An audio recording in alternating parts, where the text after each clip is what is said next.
Olá, sejam todos muito bem-vindos ao nosso canal.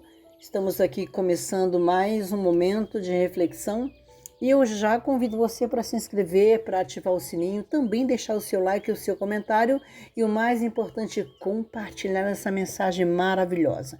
Hoje eu quero trazer para você aqui uma mensagem muito especial do Arauto da Verdade, falando sobre as colunas da fé com uma mensagem poderosa, a graça e a salvação. Convido você, a partir de agora, a desfrutar dessa mensagem maravilhosa.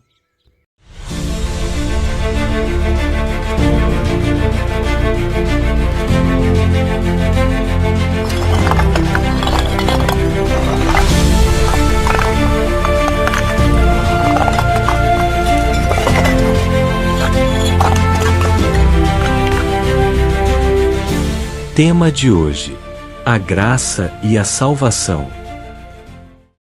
Todos, na pessoa de Adão, transgrediram a lei de Deus. A sentença de morte pronunciada sobre Adão estendeu-se assim a toda a humanidade. O pecado entrou no mundo, por meio de um só homem, e o seu pecado trouxe consigo a morte. Como resultado, a morte se espalhou por toda a raça humana, porque todos pecaram. Romanos 5, versículo 12. O salmista afirma que essa dívida herdamos de Adão, desde o momento em que somos concebidos. Eis que em iniquidade fui formado, e em pecado me concebeu minha mãe. Salmos 51, versículo 5. Diante dessa realidade, em herdarmos por nascimento essa natureza pecaminosa e ímpia, nos tornamos corrompidos e imundos. Mesmo nossas boas obras estão corrompidas por essa natureza má e perversa. Mas todos nós somos como o imundo, e todas as nossas justiças, como o trapo da imundícia. Isaías 64, versículo 6. Quem do imundo tirará o puro? Ninguém. Jó 14, versículo 4. A morte surgiu no cenário da humanidade, para pagar a pena da transgressão, que todos herdaram. O salário do pecado é a morte. Romanos 6, versículo 23.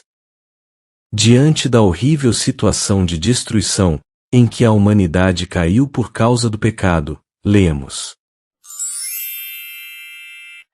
Deus mandou o seu Filho, para salvar o mundo. João 3, versículo 17. Um dos motivos que Jesus pôde se tornar nosso Salvador é que ele não pecou em momento algum. O próprio Cristo sofreu por vocês e deixou o exemplo, para que sigam os seus passos. Ele não cometeu nenhum pecado, e nunca disse uma só mentira. 1 Pedro 2, versículos 21 e 22. Sendo o salário do pecado a morte, e por Jesus não ter cometido nenhum pecado, ele tinha direito então à vida. Mas Jesus escolheu tomar nosso lugar, assumindo assim nossa culpa, pagando nossa dívida. Mas o Senhor castigou o seu servo, fez com que ele sofresse o castigo que nós merecíamos. Isaías 53, versículo 6. Na cruz, Jesus exclamou: está consumado. No grego, a expressão está consumado está tetelestai. A tradução melhor para esta expressão é está pago. Ou seja, ao morrer, Jesus disse que a dívida de toda a humanidade, o salário do pecado, estava pago. Pois vocês sabem o preço que foi pago para livrá-los da vida inútil que herdaram dos seus antepassados. Esse preço não foi uma coisa que perde o seu valor, como o ouro ou a prata. Vocês foram libertados pelo precioso sangue de Cristo, que era como um cordeiro imaculado e incontaminado. 1 Pedro 1, versículo 18 e 19. Assim, o salário do pecado, que pairava sobre toda a humanidade, foi pago por Jesus. Através da morte de Jesus, foi como se todos tivessem morrido, e quitado e pago o salário do próprio pecado. Se um morreu por todos, logo, todos morreram. 2 aos Coríntios 5, versículo 14. Pelo fato de Jesus ter morrido em nosso lugar, nós não precisamos mais morrer. Podemos viver para sempre. Mas, se Jesus morreu no lugar de toda a humanidade, pagando a dívida por todos, por que nem todos serão salvos?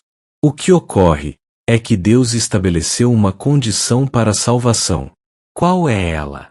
A Bíblia diz: porque Deus amou o mundo, de tal maneira, que deu o seu Filho unigênito, para que todo aquele que nele crer, não morra, mas tenha a vida eterna. João 3, versículo 16. Sim, a condição para termos a vida eterna é crer no sacrifício de Jesus em nosso lugar e aceitar que Ele nos salvou. Ao fazermos isso, Ele nos perdoa e justifica. Para a demonstração da sua justiça, neste tempo presente, para que Ele seja justo e justificador daquele que tem fé em Jesus. Romanos 3, versículo 26. Assim como recebemos, de forma automática, sem termos tido nenhuma participação, os resultados do pecado de Adão, recebemos também, de forma automática, pela fé, a justiça de Cristo, o perdão e a salvação.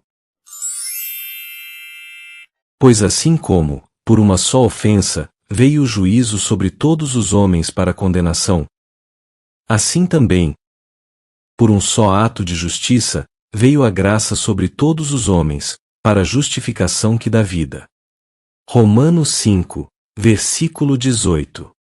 Para receber essa justiça, Deus não olha para nossas obras, mas para nossa fé no sacrifício de Jesus. Porque pela graça sois salvos, por meio da fé, e isto não vem de vós, é dom de Deus. Não vem das obras, para que ninguém se glorie. Efésios 2, versículo 9. Por isso, nenhuma carne será justificada diante dele, pelas obras da lei. Porque pela lei, vem o conhecimento do pecado. Romanos 3, versículo 20. Que nos salvou, e chamou com uma santa vocação, não segundo as nossas obras, mas segundo o seu próprio propósito e graça, que nos foi dada, em Cristo Jesus, antes dos tempos dos séculos. 2 Timóteo 1, versículo 9. Não pelas obras de justiça, que houvéssemos feito, mas segundo a sua misericórdia, nos salvou. Tito 3, versículo 5. Para que servem então, nossas obras? As obras ocorrem, como resultado de recebermos a Jesus, como nosso Salvador. Quando amamos a Jesus, brota em nosso coração o desejo de servi-lo e obedecê-lo. Jesus disse: se vocês me amam, obedeçam aos meus mandamentos. João 14, versículo 15. Aquele que tem os meus mandamentos, e os guarda, esse é o que me ama. João 14, versículo 21. Podemos acreditar em alguém que diz que conhece a Jesus e que o aceitou como Salvador, mas que não vive uma nova vida, uma vida de obediência aos mandamentos? É por meio do próprio Jesus Cristo que os nossos pecados são perdoados.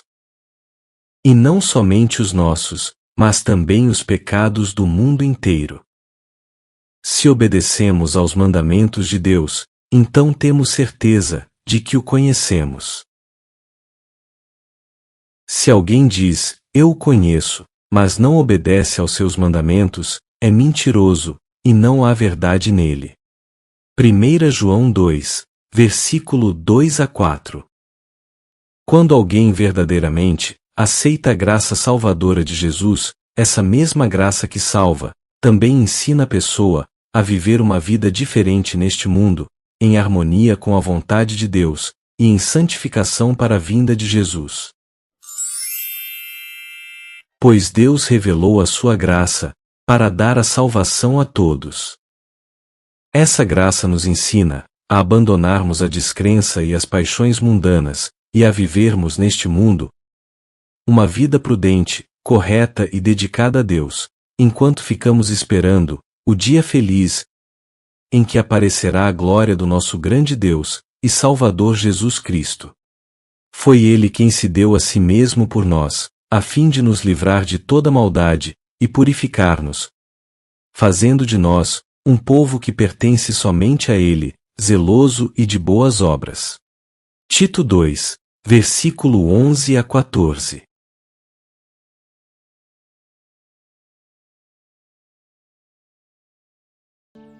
Depois de uma mensagem tão maravilhosa dessa, tudo que precisamos fazer é compartilhar.